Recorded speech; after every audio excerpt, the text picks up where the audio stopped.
बेटा देखो क्या क्वेश्चन क्या बोलता है, सॉल्व एग्जांपल 2 का क्वेश्चन है ये। Light travels with velocity, medium है एक, ये फर्स्ट मीडियम है, ये सेकंड है। लाइट जब ये ऐसे आई, लाइट जब इस मीडियम में थी तो उसकी वेलोसिटी थी बच्चा 1.5 into 10 to the power 8 meter per second.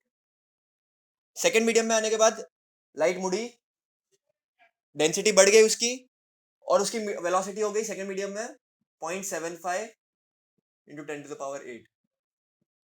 Velocity घट गई। ये लोग क्या पूछ रहे हैं, what is the refractive index of second medium with respect to first medium. ये लोग क्या पूछ रहे हैं, what is the refractive index of second medium with respect to first medium. अरे क्वेश्चन में क्या पूछ रहे हैं वो लोग, what is the refractive index of second medium with respect to first medium. तो लिखने का तरीका पहले समझ जाओ, refractive index of second medium with respect to. अरे बच्चा रिस्पेक्ट हमेशा राइट में आएगी। तुम लेफ्ट पाव से टच करते हो किसी के फीट, नहीं ना। किसी को आशीर्वाद लेना होगा तो राइट हैंड से करते हो ना, तो रिस्पेक्ट वाला टर्म हमेशा राइट में आएगा, मेरे राइट में। ओके तो बच्चा बताओ क्या हो जाएगा, refractive index of second medium with respect to first medium क्या हो जाएगा formula. V2 upon V1 V2 upon V1। सब गलत बोल रहे हो, किसी को समझा नहीं है। नजदीक में V1 क्या है, upon V1 upon refractive index of V1 second medium with respect to first medium, तो V1 अपॉन V2। क्लियर है, क्लियर है। नजदीक में ये है रिस्पेक्ट वाला, तो उसको पहले लिखना है। पहला मीडियम का वेलोसिटी कितना दिया 1.5 into 10 to the power 8। Second का कितना दिया है 0.75 into 10 to the power 8। 10 to the power 8 10 to the power 8 छू हो गया, क्योंकि ऊपर जाएगा तो ये 10 to the power 8 into 10 to the power -8 हो जाएगा, तो कैंसिल हो जाएगा। बराबर बराबर, क्या बच गया 1.5 अपॉन 0.75। अरे बच्चा 10 टू द पावर 8 और 10 टू द पावर 8 छू हो जाएगा ना, कि नहीं होगा छू। हाँ। तो बच्चा अगर तुम इसको 100 से मल्टीप्लाई कर दो, इसको भी ऊपर से 100 में से मल्टीप्लाई कर दो, इसको भी 100 से कर दो, तो क्या आ जाएगा 150 अपॉन 75। 100 से किया तो 1 2 0 आगे आ जाएगा 150, और 0.75 से किया तो 75 आ जाएगा। बराबर के नहीं, अरे बराबर के नहीं। तो ये 75 वन जा 75 टू जा, तो इसका आंसर आ जाएगा 2। इसका आंसर आ जाएगा 2, इसका आंसर आ जाएगा 2 बच्चा, इसका आंसर आ जाएगा 100 से मल्टीप्लाई करना है, क्योंकि अपने को बस डिवाइड करना था प्रॉपर तरीके से। ऐसे भी कर सकते हो, ये 1 जा होता है, ये 2 जा होता है, सॉरी ये 1 जा और ये 2 जा, नॉर्मल डायरेक्ट भी कर सकते हो, बट इजी बताने के लिए मैंने बताया। तुम 100 से मत करो, 10 से करो, देखो क्या आएगा। 10 से करोगे तो देखो 1.7 अपॉन 0.75, 10 से करो तो कितना आ जाएगा 15 अपॉन, पलक म्यूट कर, 15 अपॉन 7.5, 15 अपॉन 7.5, तो 7.5 वन जा एंड 7.5 टू जा। समझा तुम लोगों को।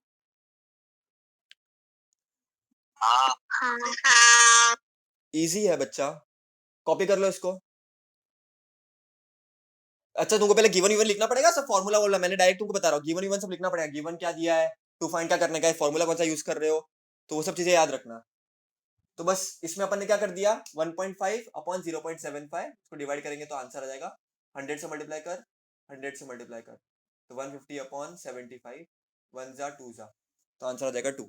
क्या पूछा था, refractive index of second medium with respect to first medium, क्या पूछा था बच्चों, refractive index of second medium with respect to first medium, second with respect to first. लिखने का तरीका समझ जाओ, लिखने का तरीका समझोगे तो सब इजी है। अब समझो पूछा होता refractive index of first medium with respect to second medium, तो क्या हो जाता फॉर्मूला बच्चा, V2 अपॉन V1, तो V2 पहले आता फिर V1 आता। समझ रहे तुम लोगों को।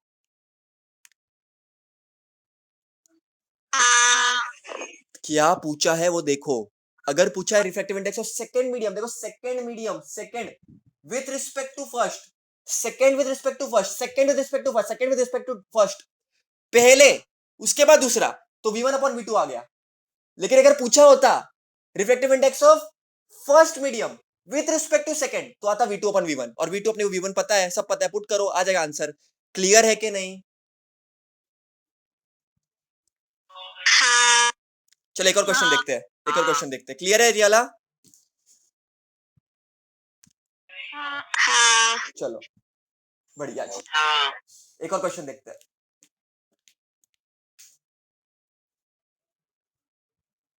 अच्छा क्वेश्चन है ये वाला भी, इजी क्वेश्चन है। Solve the following examples. Question number 4 तुम्हारे टेक्स्ट बुक का है। क्या बोला है? If the speed of light in a medium is, if the speed of light in a medium, मैं डायरेक्ट लिख रहा हूं, speed of light in a medium कितना दिया बच्चा? समझ रहे हो ना? क्वेश्चन में टेक्स्ट बुक देखो, speed of light in a medium is 1.5 into 10 to the power 8. What is the absolute refractive index? Absolute refractive index क्या होगा, ये पूछा है। ये क्वेश्चन नंबर 4 का फर्स्ट है टेक्स्ट बुक का। What is the absolute refractive index? बच्चा absolute refractive index क्या होता है बच्चा? वैक्यूम। हाँ, पहला मीडियम हमेशा वैक्यूम होगा। Velocity in vacuum upon velocity in a medium. इनको चाहिए एब्सोल्यूट रिफ्रैक्टिव इंडेक्स। अरे ये लोग कितने भोंदू है, ये लोग को पता भी नहीं कि हम एक्सपर्ट हो चुके हैं अभी ऑलरेडी। बच्चा एब्सोल्यूट रिफ्रैक्टिव इंडेक्स बोला होता तो तुमको वो लोग ये बोलते, या तो second medium with respect to first medium, या तो first medium with respect to second medium. बच्चा अगर second with respect to first होता तो क्या लिखते तुम लोग? बच्चा second medium with respect to first बोला तो तुम लोग क्या लिखते? बोलो यार। v1 upon v2 नहीं नहीं नहीं, v1 लिखने का upon तरीका, v2 लिखने का तरीका, लिखने का on तरीका, लिखने का तरीका क्या होता? v2 refractive index of second 2 medium n1 with respect to 2 first, n1 या बोला होता refractive index of first with respect to second. समझ रहे हो? Second with respect to first या first with respect to second. अगर second with respect to first है, अरे जो राइट में है उसको रिस्पेक्ट दे दो चुपचाप, उसको पहले लिख दो, बात को खत्म करो। That will be equal to v1 upon v2। लेकिन इस केस में क्या हो जाएगा? v2 upon v1। तो अगर तुमको नॉर्मल रिफ्रैक्टिव इंडेक्स पूछा होता तो तुम इन में दोनों में से कोई फॉर्मूला यूज करते हैं। लेकिन अब की बार क्या पूछा था लोगों ने अपने को? Absolute refractive index. और एब्सोल्यूट रिफ्रैक्टिव इंडेक्स सबसे इजी। एग्जाम में अगर एब्सोल्यूट रिफ्रैक्टिव इंडेक्स आया, खुश हो जाने का। क्यों खुश हो जाने का? क्योंकि पहला मीडियम हमेशा वैक्यूम ही होगा, और वैक्यूम में कितना होता है बच्चों? बोलो मेरे को, कितना होता है वेलोसिटी? अरे बोलो, चिल्ला के बोलो, पूरा गुजरात, पूरा महाराष्ट्र सुनना चाहिए। और वेलोसिटी मीडियम कितना होता है? मीडियम कितना दिया हुआ है? अरे मीडियम कितना दिया है? 1.5 into 10 to 8 ये छू तो 3 अपॉन 1.5 इंटू 10 कर दो, इंटू 10 कर दो, तो 30 अपॉन 15। 1.5 इंटू 10 इज 15, तो 1 जा 2 जा, तो आंसर क्या आ जाएगा? सर into 10 क्यों? नहीं करना तो मत करो, अगर तुमको डायरेक्ट कट करना तो कट कर सकते हो, तुमको जैसे जमे वैसे। बच्चों को यूजुअली ऐसे जमता है तो मैं ऐसे पढ़ाता हूँ। तुमको डायरेक्टली कट करना है 1.5 और 3 को, तुमको आता है तो कर लो ना, नहीं करना है तुम लोग को तो मत करो, चलेगा, मुझे कोई प्रॉब्लम नहीं है, लेकिन तुमको आंसर राइट आना चाहिए फाइनली। बच्चों को डेसिमल जमता नहीं है बहुत सारे, तो मैं इनको इंटू 10 बोलता हूँ उनको। समझ रहा है तुम लोगों को? 3 इंटू 10 30, 1.5 इंटू 10 इज 15। देखो ना, 1.5 इंटू 10 0 0 1 5, तो 150 हो गया। बच्चों 150 लिख देते इधर। अरे नहीं बच्चा, पॉइंट है ना इधर, तो पॉइंट इधर विदाउट डेसिमल का समझा, तो 15 आ जाएगा, 15 आ जाएगा, 15 लिख दिया मैंने। क्लियर है? अरे क्लियर है कि नहीं? अरे क्लियर है?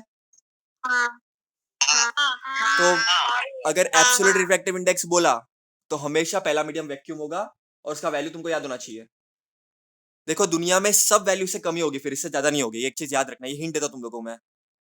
और एक चीज याद रखना, रिफ्रैक्टिव इंडेक्स की कोई यूनिट नहीं होती। कोई बताएगा क्यों? जैसे अपन लिखते हैं ना वेलोसिटी को, क्या लिखते हैं 1 मीटर पर सेकंड, वैसे रिफ्रैक्टिव इंडेक्स की कोई वैल्यू नहीं होती। क्यों? कोई बताएगा मुझे? रिफ्रैक्टिव इंडेक्स की कोई वैल्यू नहीं होती। यूनिट कट हो जाते हैं। एक्सीलेंट, किसने बोला? Excellent, excellent, excellent, excellent, excellent. Excellent बच्चा। रिफ्रैक्टिव इंडेक्स क्या है? समझो second medium with respect to first medium क्या होगा बोलो? कांस्टेंट। कांस्टेंट है बट ठीक है। Refractive index of second medium with respect to first medium बोलो क्या आएगा आंसर? V1 upon V2।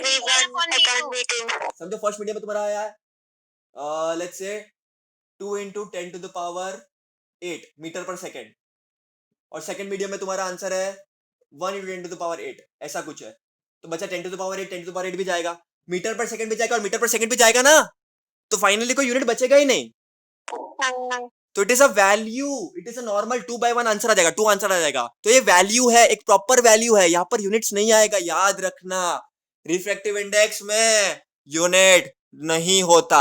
जब मैंने तुमको डायमंड का बताया था, मैंने क्या बोला 2.42 बोला था। हाँ, तुमने अगर वेलोसिटी को ऐसा लिख दिया ऐसा तो गलत हो जाएगा, मार्क्स कटेंगे। मीटर पर सेकंड लिखना जरूरी है क्योंकि उसका यूनिट है, उसका यूनिट है, अपने 9th में पढ़ा है, उसका यूनिट है, लेकिन रिफ्रैक्टिव इंडेक्स का यूनिट नहीं है। क्लियर है बच्चा? अरे क्लियर है कि नहीं? हाँ। चलो अब एक हार्ड सम करते हैं, अब एक हार्ड सम करते हैं, मजा आएगा। एक हार्ड सम करते हैं।